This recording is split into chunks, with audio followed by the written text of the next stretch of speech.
वज़ीर आला गिलगित बल्तिस्तान हाजी गुलबर खान जो कि अब से कुछ देर पहले एक प्रेस कॉन्फ्रेंस कर रहे थे, उनकी जानिब से कहा गया कि जीबी हुकूमत के इदारों के साथ अच्छे रवाबित हैं।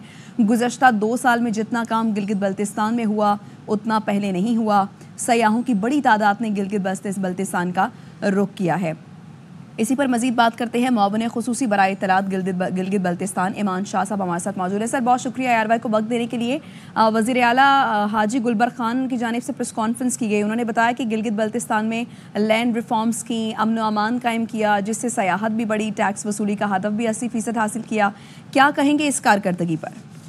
जी देखें, ये जो पूरे 2 साल का अरसा है, मौजूदा जो हुकूमत है हाजी गुलबर खान साहब जो हमारे वज़ीर आला गिलगित बल्तिस्तान और इसकी पूरी टीम काम कर रही है, इसमें हम ये वाज़ेह तौर पे कह सकते हैं और ये फैक्ट्स एंड फिगर्स पे बात हो सकती है। पिछली जितनी भी हुकूमतों की परफॉर्मेंस है उसको इस पौने 2 साल में अगर इस तनाजुर में देखा जाए तो हाजी गुलबर साहब की परफॉर्मेंस बहुत बेहतर नजर आती है। गिलगित बल्तिस्तान के अंदर जो आवाम को सबसे बड़ा जो दरपेश मसला है वो पावर का है, बिजली का मसला है, शेडिंग है।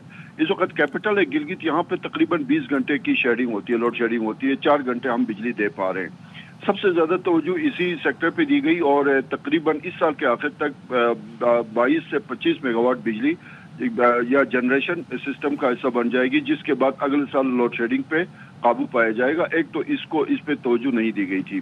दूसरा जो वो वज़ीर-ए-आज़म पाकिस्तान का जो विजिट हुआ था नवंबर 2024 में, उसमें प्राइम मिनिस्टर ऑफ पाकिस्तान ने इसी बिजली की कमी के हवाले से उन्होंने 100 मेगावाट सोलर पावर प्रोजेक्ट का ऐलान किया था और अल्हम्दुलिल्लाह उस पर प्री फिजिबिलिटी काम भी शुरू हुआ। उस पर भी हम फेडरल हुकूमत के वज़ीर-ए-आज़म पाकिस्तान के इंतहाई मशकूर हैं। उसके बाद यहाँ पे माइंस एंड मिनरल्स में बहुत ज्यादा अपॉर्चुनिटीज हैं। इसको पहले मैनुअल सिस्टम पे चलाया जा रहा था। इस पे जो लीज देने का जो अमल होता है उसका एक पूरा प्रोसेस होता है। इसको अभी इसी साल 6 जनवरी से ऑनलाइन कर दिया गया, इसको डिजिटलाइज किया गया। उसके बाद यहाँ पे टूरिज्म के हवाले से बहुत ज्यादा पोटेंशियल है। जाहिर है आपने टूरिज्म को अट्रैक्ट करना है तो उसके लिए आपको सबसे पहले पीस प्रिवेल करना पड़ेगा, अमन अमान का क़याम बहुत जरूरी है। उस पर तवज्जो दी गई, अमन के हवाले से पिछली हुकूमतों ने भी तवज्जो दी, लेकिन इस हुकूमत की सबसे ज्यादा तवज्जो जो है वो अमन अमान के क़याम पे और इस पर जीरो टॉलरेंस है, जिसकी वजह से गिलगित बल्तिस्तान इस वक्त अमन के हवाले से पूरे पाकिस्तान के लिए एग्जाम्पल है।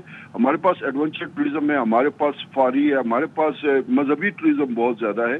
तो इस पे रिसेंट वज़ीर आला गिलगित बल्तिस्तान का अमेरिका का दौरा हुआ, वहाँ पे भी इस हवाले से टूरिज्म के हवाले से बहुत सारे वहाँ पे इन्वेस्टर्स हैं या टूर ऑपरेटर्स हैं, उनसे मेरे ख्याल में जो जिस तरह की जो है बातचीत हो गई है उसके भी असरात होंगे। उसके अलावा यहाँ पे जो इसको गंदम यहाँ जीबी में चूंकि जमीनें बहुत कम है तो हमारा सारा डिपेंड करता है पाकिस्तान से जो गंदम आता है और यहाँ पे सब्सिडी पे हमें गंदम मिलता है। वो निज़ाम भी पहले मैनुअल था, उसको डिजिटलाइज किया गया। अब किसी को कोई शिकायत नहीं है, जो उसके महीने में कोटे का जो भी आटा मिलता है उसको गरीब अमीर सबको मिल जाता है।